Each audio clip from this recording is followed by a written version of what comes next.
சிவபெருமான் வந்த இடம் சீர்மிகுந்த காளகட்டி காளகட்டி காயோடச்சு அடுத்த அடி அழுத நதி சபரிமலை பயணம் தானப்பா சாமி வழி துணையா வந்து சேரப்பா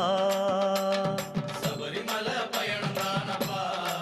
சாமி வழி துணையா வந்து சேரப்பா அழுத நதி தானிறங்கி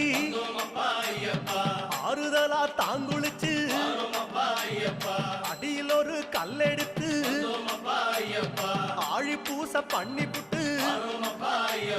காந்தமல ஜோதியானவா எங்க காவலாக வந்து சேரப்பா காந்தமல ஜோதியானவா எங்க காவலாக வந்து சேரப்பா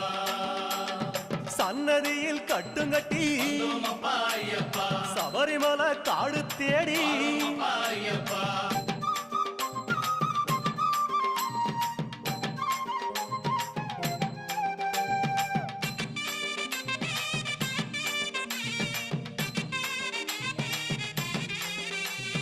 அசராம சரணம் சொல்லி அழுதமேடு அதிலேறி கல்லெடுத்து குன்றிலிட்டு கனிவாக சரண